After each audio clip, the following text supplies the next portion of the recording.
All right, so you want to dive into Bitcoin? Well, trap in, because today we're going to break down this whole digital currency thing. Yeah, we've got a whole bunch of sources to help us out. We're going for well-informed, not overwhelmed, Right. right? Exactly. We'll tackle those big questions like, how's Bitcoin different from the cash in your wallet? hmm Can you really trust something without a bank or a government looking over your shoulder? Right. And who is this mysterious Satoshi Nakamoto anyway? Yeah.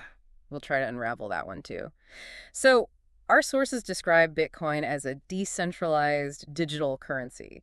And it seems like that decentralized part is really the key. Yeah, that's where it all starts. It flips the script on how we think about money, you know, moving away from that central control. So, no banks, no governments calling the shots. Exactly. And this freedom from, like, the traditional financial system is built on this thing called blockchain technology. Right. It's kind of like, imagine a digital record of every Bitcoin transaction ever made. Okay. A record that's open for everyone to see, but no one can mess with. Whoa. So I'm picturing this massive, transparent digital ledger.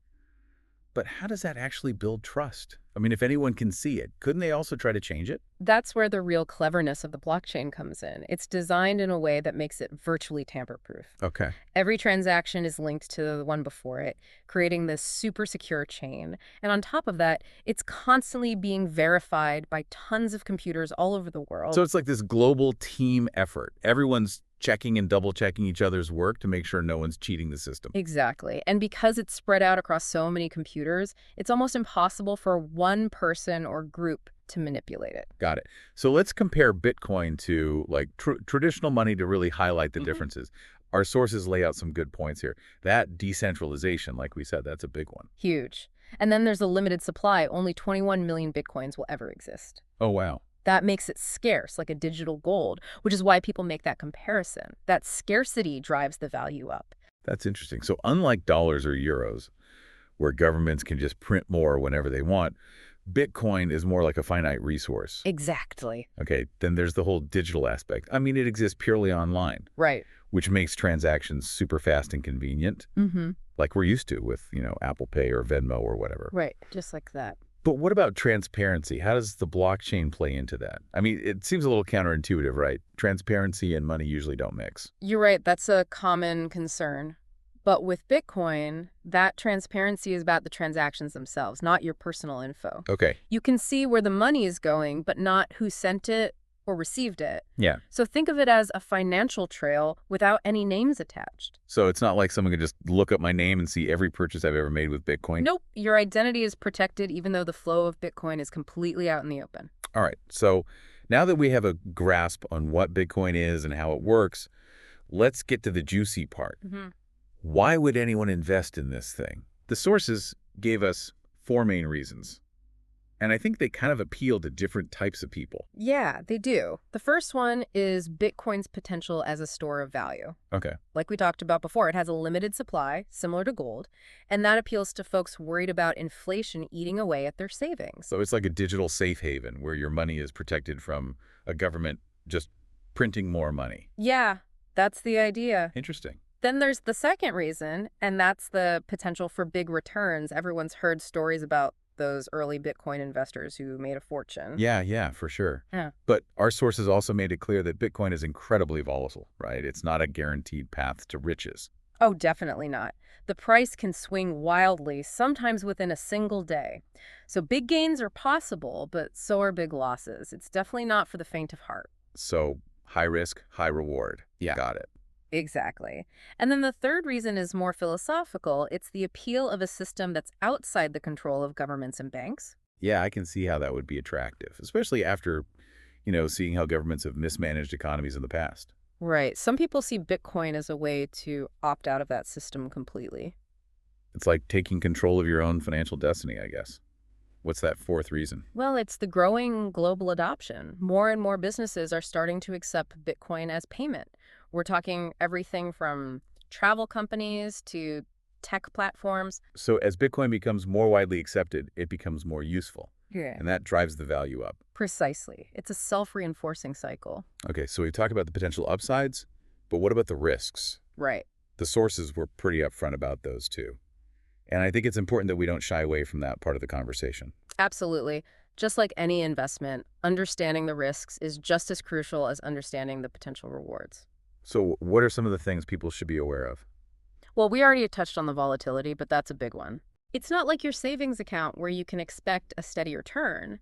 Your Bitcoin could gain or lose value really quickly. It sounds like you really need a strong stomach for this kind of investment. You could say that. Then you've got regulatory uncertainty. Governments around the world are still figuring out how to deal with Bitcoin. Yeah, I've heard of some countries cracking down. Is that something to be worried about?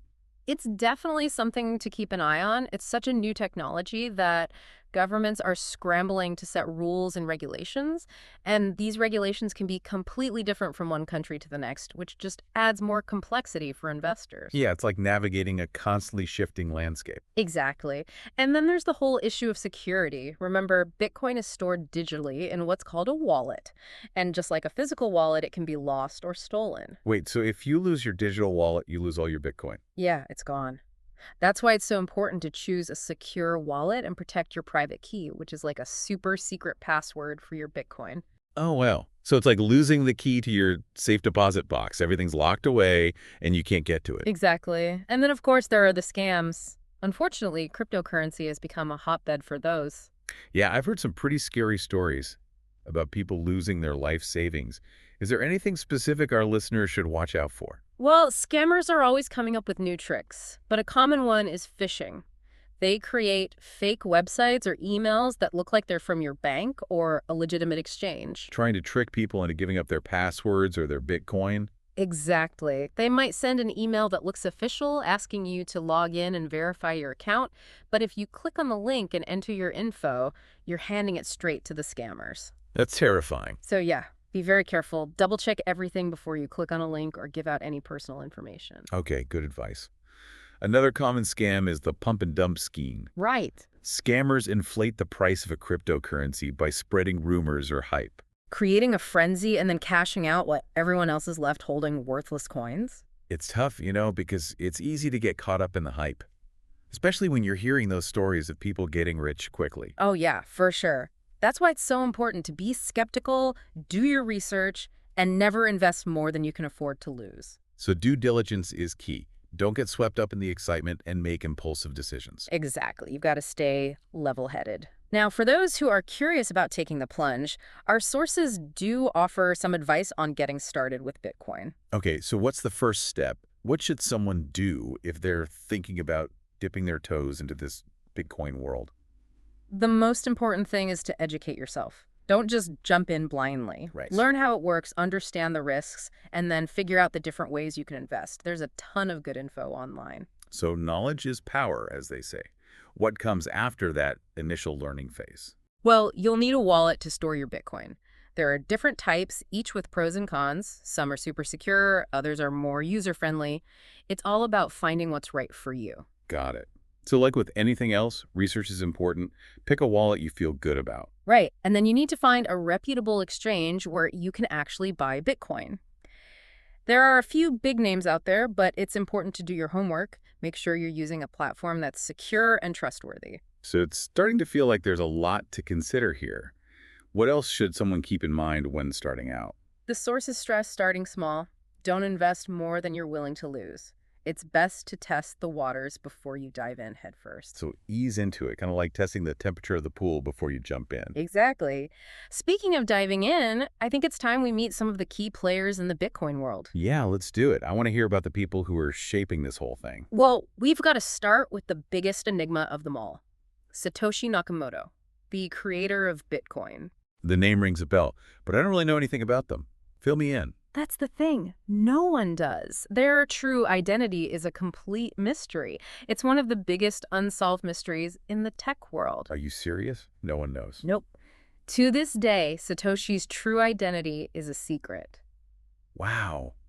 So we have this revolutionary technology, and the person or people who created it are completely anonymous. That's pretty wild. It really is. Just adds to the whole mystique of Bitcoin, doesn't it? Definitely. So besides the mysterious Satoshi, who else should we know about? Well, there's Andreas Antonopoulos. He's a well-respected author and a big advocate for Bitcoin. His book, Mastering Bitcoin, is kind of like the Bible for anyone who wants to get deep into the technical stuff. So he's like the Bitcoin guru. Yeah, you could say that. He's super knowledgeable and has really helped educate people about how it all works. Okay, who else is on our VIP list? We've got Vitalik Buterin. Now, he didn't create Bitcoin, but he created another cryptocurrency called Ethereum. His work on blockchain technology, especially with Ethereum, has had a huge impact on the entire crypto world. So even though he's working on a different cryptocurrency, his innovations have ripple effects across the whole space. Exactly. And last but not least, we have Michael Saylor. Yeah. He's the CEO of MicroStrategy, a company that has bet big on Bitcoin. Oh, wow. He's a big believer in Bitcoin, thinks it's the future of finance. He's put his money where his mouth is. So he's all in. Completely. And he's not afraid to say so, which has made him a bit of a controversial figure. But he's also brought a lot of mainstream attention to Bitcoin. It's fascinating, isn't it?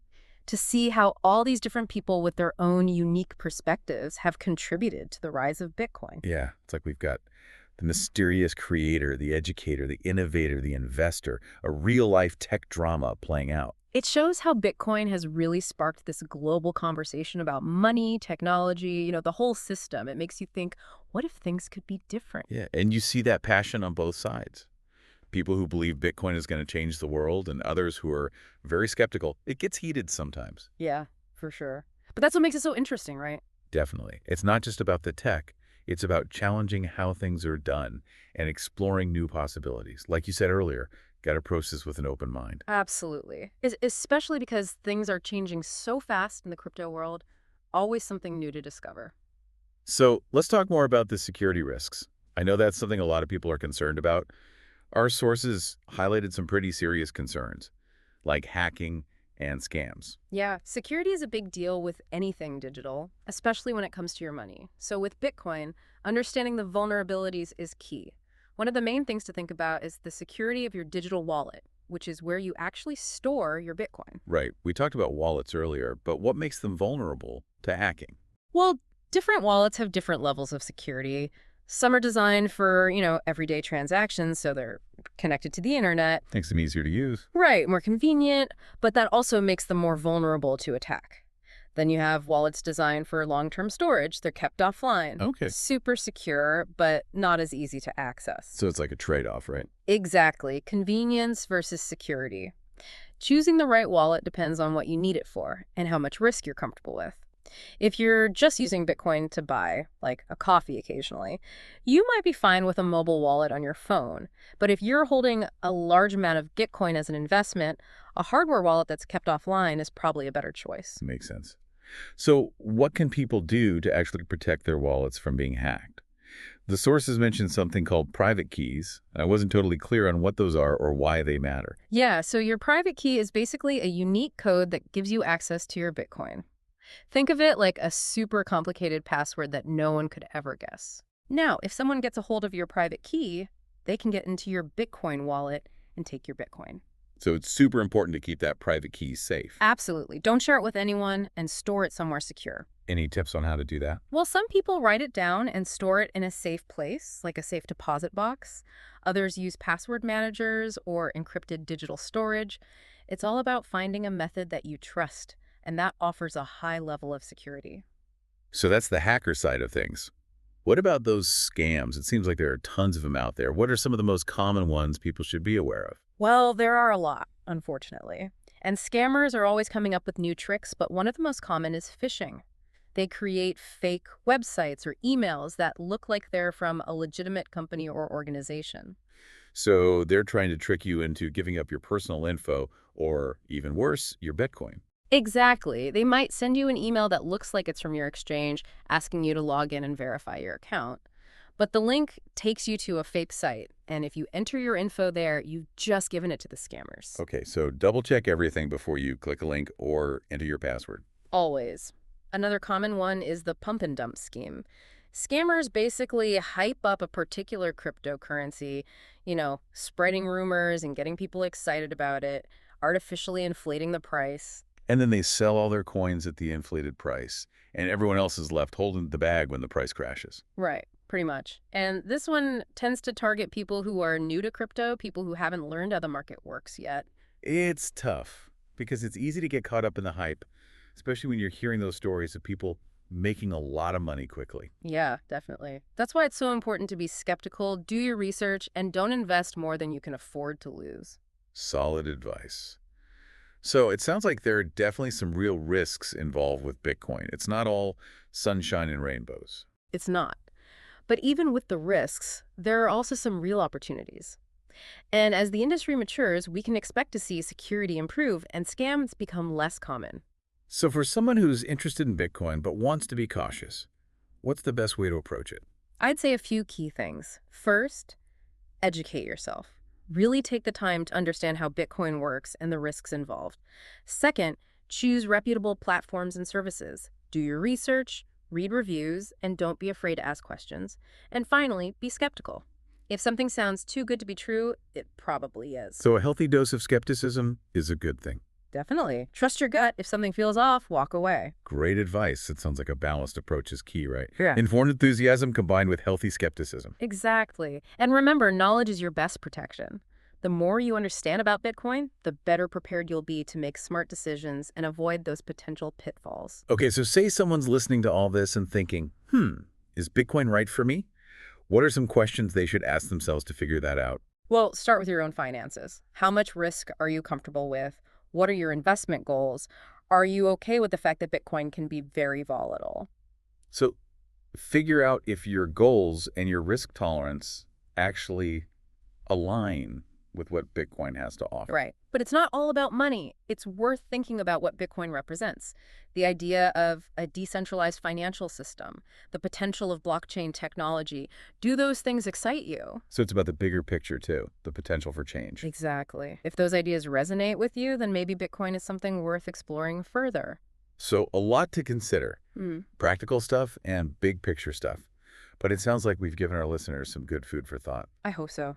Even if you decide not to invest in Bitcoin, just understanding how it works and the impact it's having is valuable. Absolutely.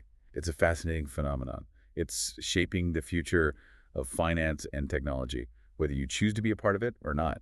It's pretty amazing when you think about it, right? I mean, this whole Bitcoin thing started with just an idea, Mm. a white paper from this mysterious person, and now it's a global phenomenon. It's incredible. And people are having serious debates about money, power, the whole system. Really makes you think. It's a testament to how powerful ideas can be and the way technology can totally disrupt, the way we've always done things. Yeah. What do you think the future holds for Bitcoin? The sources had some predictions, but it seems like even the experts don't agree on where it's all headed. It's tough to predict the future of any tech, especially something as disruptive as Bitcoin. But just look at what's happening now. More people and businesses are using it every day. So it's safe to say that Bitcoin and cryptocurrency in general are going to play a big role in the future of finance. But even if it doesn't become like the main currency everyone uses worldwide, it's still going to have a lasting impact. Oh, absolutely. I actually think the real game changer is the technology behind it, the blockchain. We're already seeing blockchain being used in so many different industries. Oh, like what? Supply chain management, healthcare, voting systems even. Who knows what they'll come up with next? So Bitcoin is just the beginning. It's like a taste of what blockchain can do. Exactly. As the tech gets better, we're going to see even more creative uses for it. We've covered a lot of ground in this deep dive. Yeah, we A have. lot of info. I imagine some people might be feeling a bit overwhelmed. Bitcoin and blockchain, it's complicated stuff. It is, but the important thing is to just take it one step at a time. Don't try to learn everything at once. Exactly. Start with the basics, get comfortable with those, and then just keep learning. There are so many resources out there, articles, videos, podcasts, even online courses. It's all out there if you're willing to look for it. And it's okay to ask questions, right? Oh, absolutely. Everyone was a beginner once. Ugh. Even those Bitcoin experts. They all had to start somewhere. And the crypto community seems pretty welcoming. Like, people are happy to help each other out. Yeah, for sure. There are online forums, social media groups. Find those communities, connect with people who are also learning. It's a great way to share knowledge and get your questions answered. You might even find that you have a knack for this stuff. Develop a real passion for it. You never know. It's been a fascinating journey for me. I feel like I've learned so much about what Bitcoin is, the good and the bad. That's great to hear. And I hope our listeners feel the same way. Yeah, we want people to feel equipped to keep exploring this world, because it's constantly changing. That's the exciting part, isn't it? Definitely. So as we wrap up our deep dive, what's the one thing you hope our listeners take away from all of this? I think the main takeaway is that Bitcoin is more than just a digital currency. It's a force for change, a challenge to the way we've always done things. And it gives us a glimpse into a future where technology empowers people in ways we never thought possible. I like that. And for our listeners, now that you've had this crash course in Bitcoin, what part of it intrigues you the most? Is it the potential to change the financial system, the tech behind it, or maybe the mystery of who created it? Whatever it is, keep that curiosity alive. Keep learning. Stay engaged in the conversation. The future of money is being written right now, and we can all be a part of shaping that future. I couldn't have said it better myself. Thanks for joining us for this deep dive into Bitcoin. We hope you learned something new and had some fun along the way. Until next time, keep those digital wheels turning.